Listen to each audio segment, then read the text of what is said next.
Pô, supondo aqui, fazer um exercício mental. Ganhou, você ganhou ano que vem, caso você venha se candidatar como presidente mesmo, você ganhou. Qual que seria o seu plano de guerra aí? Porque vai ser uma guerra, se você quiser mudar o sistema de verdade, porque o sistema não vai querer mudar. Foi isso que iludiu muita gente no voto com o Bolsonaro. Claro. Porque ele disse que ia bater de frente. Ele ia pra guerra, caralho, mas aí colocou o Aras, tá ligado? Não foi pra guerra, tá ligado? Não, pelo contrário, se vendeu pro Centrão. Sim, ele falou pro cavalo de Troia, falou, vem cá, entra aí, entra todos os cavalos que derem. Então veja, essa é a pergunta. Então o que eu estou tentando fazer com vocês hoje aqui à noite? A gente podia estar conversando de coisas mais agradáveis, não é? Pra mim é super agradável. Eu tô falando, mas eu tô tentando dizer, olha, aqui tem que dizer de onde vem o dinheiro, quanto custa, tô cutucando que a herança não paga e tal, por quê? Eu tô baixando a bola do cidadão que está prestando atenção em mim, que é a primeira providência da guerra contra o sistema é você não mentir.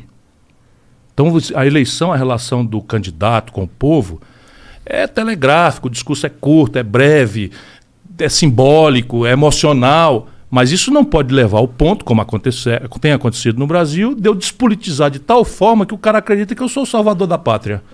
Sabe qual é o resultado? Eu sou um mentiroso e no dia seguinte ele vai tirar o apoio de mim no primeiro dia. O sistema vem para comer meu fígado e as pessoas que me deram poder vão estar se sentindo traídas porque eu menti. Tá aí o Bolsonaro. Exatamente. Só não caiu ainda porque comprou o Centrão e está garantindo a custa de bilhões de reais, saiu hoje na Folha, 20 bilhões de reais de orçamento paralelo, clandestino, que é simplesmente 2/3 de tudo que está sendo gasto no Brasil.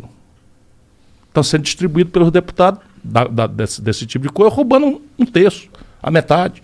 Tratoraço, quer comprar trator por aí afora, quando a grande questão é socorro emergencial, vacina, sabe? Crédito para microempresas sobreviver à pandemia. 20 bilhões estão sendo gastos comprando trator superfaturado para distribuir para prefeito no interior e tal.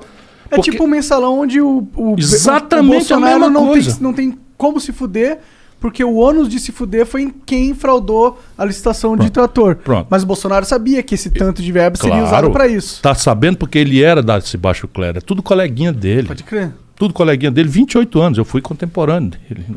Então veja, então primeira providência para enfrentar o sistema. Moderar a promessa e apostar na inteligência do povo. Repartir o tamanho da dificuldade e anunciar o que vai fazer. Essa é a segunda etapa. O que eu vou fazer? Toda tragédia tem um lado bom. Isso é da sabedoria popular. Em toda tragédia, em toda coisa ruim, tem um lado bom. Qual é a tragédia brasileira? A quebradeira geral atingiu o coração do Pacto Federativo. Opa, que diabo é isso? É assim. Opa, gostei dessa, vai lá. União Federal, estados e municípios. Então, por exemplo, na saúde, o município faz a atenção básica, o estado faz a atenção hospitalar, e a União faz o financiamento, o regramento, etc., a imunização, blá, blá, blá. Então, esse Pacto Federativo brasileiro está um caos. Tem 23 estados brasileiros dos 27 quebrados. Quebrado significa aí a saúde que não está funcionando, a educação que não está... Está aqui em São Paulo, greve de 120 dias de professor, o Ceará paga um salário maior do que o professor de São Paulo. O que não quer dizer que é o salário que os professores merecem. Por favor, não me entendam mal, mas nós pagamos, sendo o estado mais pobre, mais do que São Paulo. São Paulo faz 8 anos que não dá reajuste aos policiais militares. E por isso está aqui com a água no pescoço para quebrar. O Rio já quebrou, Minas Gerais já quebrou, o Rio Grande do Sul já quebrou, o Rio Grande do Norte já quebrou e por aí 23 estados. Então esse é o tamanho da tragédia. Aqui está a semente da virada. Qual é? Eu, em vez de negociar com os deputados em Brasília, trancado em gabinete sem o povo assistir, eu entre a eleição e a posse descanso 2 dias, né? E vou trocar um redesenho do Pacto Federativo. Vou restaurar, na prática, concretamente, vou restaurar a condição dos municípios e dos estados poderem investir e qualificar, que estão estrangulados por conta de uma coisa que eles não sabiam como manejar, dívida. Aí eu já calculei, de novo, vamos lá. Chato pra cacete, mas você está me perguntando como. Porra, não tem nada de chato nisso, detalhe. E eu vou insultar os candidatos que vão para dizer, não vai nenhum passar na lambança. E eu vou, e aí, como é que vai fazer? Aqui eu vou propor isso aqui, ó. Vou aumentar o tributo sobre heranças para 29%. A alíquota do imposto de renda para os grandes vai ser 35%. Eu vou arrecadar 70 bilhões cortando 20% das renúncias fiscais que vocês entregaram aí de gente que não devolve nada para o Estado, nem para a população, nem nada, e 300, você acertou, 10 Bolsa Família. Eu vou cortar 30%, ou 25%, ou 20%, vamos lá. Por que não cortar tudo disso? Tirar? Porque muitas vezes é um incentivo para gerar um emprego. Quando tem correspondência, por exemplo. Eu sei muito disso porque o Ceará tem, por exemplo, é sede da Grendene. A Grendene é uma empresa de calçados que transformou o Ceará no principal exportador de calçados do Brasil. O Ceará não é sede da matéria-prima, que os calçados da Grendene, por regra, são petroquímica. O Ceará não tem uma gota. E não é sede do mercado consumidor. Então é produzido lá, mas vendido fora. E a matéria-prima vem de fora. Como é que ele vai lá para o Sobral, minha cidade? Eles empregam 30 mil conterrâneos meus. Porra, gente pra caralho. Muita gente. Então como é que eles foram fazer o que lá? Eu tenho que compensar que lá não é a matéria-prima e tenho que compensar que lá não é a sede, porque eles vão gastar mais com frete para trazer a matéria-prima, com frete para levar a matéria. E eu tenho a ferramenta da renúncia fiscal como um mecanismo de fazer. Mas tem uma correspondência. O cearense sabe que esse imposto aí foi trocado por emprego. Entendi. Percebe? Aí você, qual é a cidade que tem o melhor IDEB do Brasil, melhor educação pública do Brasil? Vai no Google, Sobral. Por quê? Porque a grana da Grendene, do Estado, eu dispensei, mas a do município eu não dispensei. Aí Sobral tem dinheiro para fazer uma escola pública modelo. Entendi. E ganha prêmios internacionais e tal. Que isso eu escuto várias vezes de outras pessoas. Pode perguntar, independente. Que nem gostam muito de tu e eles... Não sou eu, sou eu. São os professores, são os estudantes, são sabe, eu apenas tenho orgulho de ter preparado esse ambiente político, de ter influído no desenho do projeto. E eu sou o cara que vai na frente, eu sou o brigão, eu tenho uma aresta para todo lado, sabe? Eu chamo o Michel Temer de ladrão, ele me processa, eu chamo o Eunício Oliveira de ladrão, ele me processa, eu chamo o Eduardo Cunha de ladrão, ele me processa. Eu não estou defendendo nada para mim. É só perguntar, mas tá bom, por que eu chamei o Eduardo Cunha de ladrão? O que é que eu tenho com isso? O Eduardo Cunha é deputado do Rio de Janeiro. Chamei porque ele é ladrão, ele está roubando dinheiro do povo. E assim, é o meu jeito de ser. E eu, para fazer isso, eu não tenho rabo de palha. 40 anos, nunca fui processado, nunca respondi por nada, nem o mal feito, nem para ser absolvido. Nada mais é do que a minha obrigação. Mas voltando, então, eu pego o Pacto Federativo, chamo os governadores, não interessa se são do meu partido ou não. Essa é a chave. E eu vou dizer para eles, eu vou restaurar a condição do Rio Grande do Sul de voltar a investir. Vou restaurar a condição de São Paulo. Como? 600 bilhões é a dívida de vocês, tudinho comigo, governo federal. 80% disso é São Paulo, Rio, Minas e Rio Grande do Sul. 4 estados. 8 vezes 6, 14. Então, assim, 400 não, como é? 6 vezes 8, 48. 480 dos 600 bilhões são 4 estados, que tem já uma boa parte da maioria do Congresso brasileiro. Os outros são só 200, que tem mais da metade do Congresso. Então eu vou chamar os outros para começar, que são os mais pobres, os menores, os pequenos. Vou dizer, vamos lá, vamos mudar o Brasil? Vamos, tá aqui, eu reestruturo a dívida, não vou dispensar, vou reestruturar a dívida. Vocês iam pagar para mim R$1 bilhão esse ano, vamos pagar só 100 milhões. Os 900 milhões vocês vão investir dentro de um projeto que nós vamos discutir a prioridade. A prioridade para mim é educação.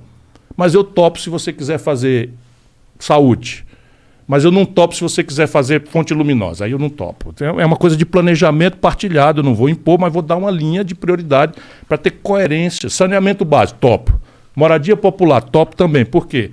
Porque eu resolvo quatro assuntos de uma só cajadada. O emprego. E resolvo o problema de saúde, né? Do saneamento básico na porta do cidadão, do aluguel, do papel da casa, das periferias todas. Ninguém tem papel da casa, não pode ser cidadão, não pode tomar um empréstimo, não pode dar garantia.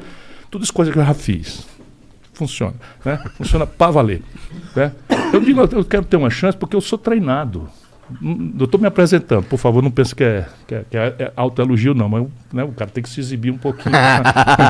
Mas esses 900 milhões aí... Aí pronto, aí vira o quê? Vira uma dívida do Estado com outro prazo. Ele vai continuar devendo, só que com outro prazo. E esse milhão agora, em vez de ir para a União Federal, vai ficar com ele. E não vai fazer uma falta imediata para a União? Vai. Aí eu tenho que dizer como é que eu vou resolver o problema da falta para a União. Aí o que eu vou fazer? Pego 300 bilhões, 340 bilhões, 330 bilhões de renúncia fiscal, corto 25%. Aí eu pego o tributo sobre heranças, que é de 4%, eu vou fazer uma escala. Eu pego o ITR, vou falar baixinho aqui para eles não ficarem muito zangados comigo. Sabe o que é o ITR? Não. Imposto Territorial Rural, que é o IPTU do campo. Tá. Pois bem, o Brasilzão, fazenda brasileira, a grande fazenda do mundo do agronegócio, que lucra loucamente, recolhe de imposto territorial rural menos do que a cidade de São Paulo recorre de IPTU. Porra. É assim.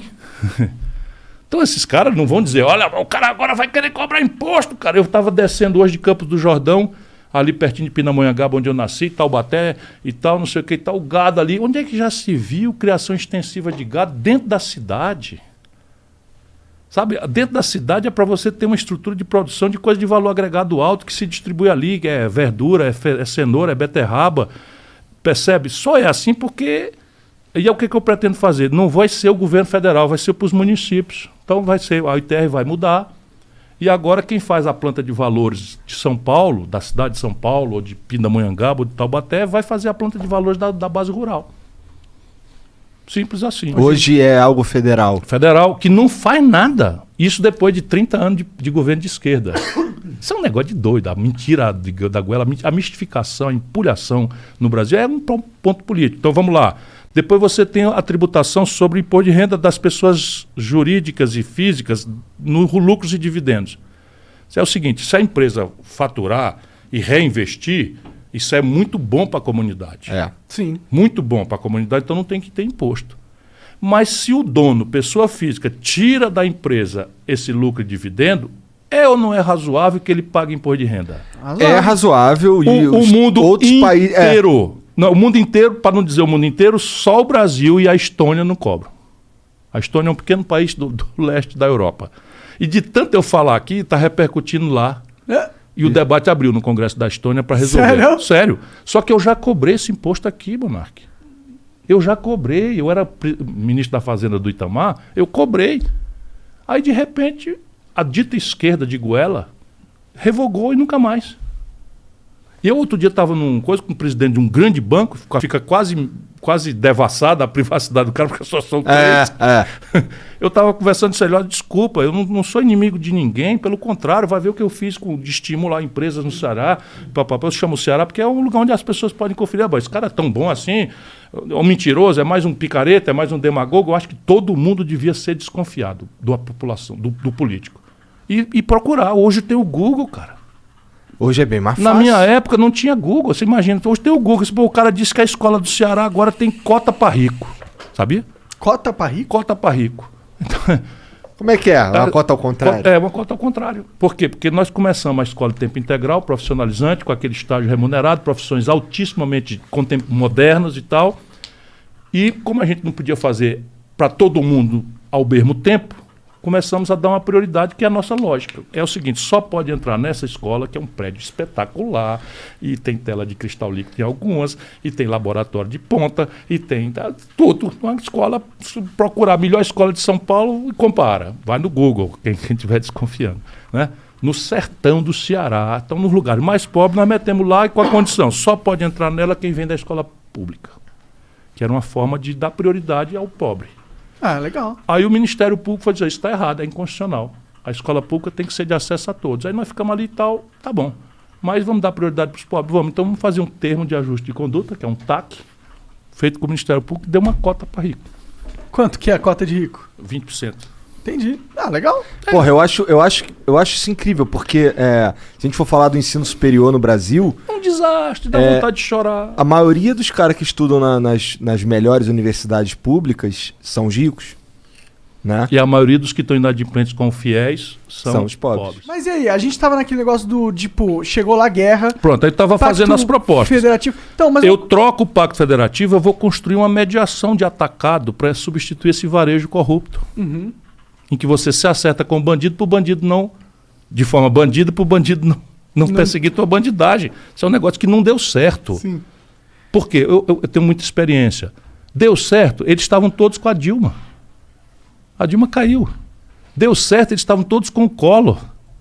O Collor caiu. Deu certo com o Lula, que estavam todos com o Lula. Ou o senhor Roberto Jefferson teve o Correio. O Valdemar Costa Neto estava no DENIT. O Renan Calheiros estava na própria Petrobras, o Sérgio Machado na Petrobras, o Eduardo Cunha, o Lula deu Furnas, o Gedel daqueles 51 milhões. Entra no Google aí, irmão. 51 milhões de reais. Salvador, apartamento, Gedel Vieira Lima. O Lula deu o Ministério da Integração e a Dilma deu a vice-presidente da Caixa Econômica. Deu certo, o Lula foi bater na cadeia, porra. Esse é o caminho certo do fracasso. Com certeza. Nem funciona para o país, que está aí em Pandarecos, e nem funciona para os caras. O que vai funcionar é outro caminho. O Itamar funcionou. Eu fui ministro do Itamar. Não teve muito escândalo. Eu fui governador, não tive um escândalo. E os que eu tive, eu fiz o quê? Afastei o cara, mandei apurar. Num caso, o cara era culpado, problema do delegado de polícia. No outro era ele inocente, voltou e disse, olha, ele foi agredido. A política tem muita calúnia e tal. Sim. Então, veja, consertar o Pacto Federativo em troca de uma refundação do Pacto Constitucional Brasileiro, da reforma do país. São 3 assuntos. O financiamento, que é a questão fiscal, a reforma política, né, e a questão da Previdência.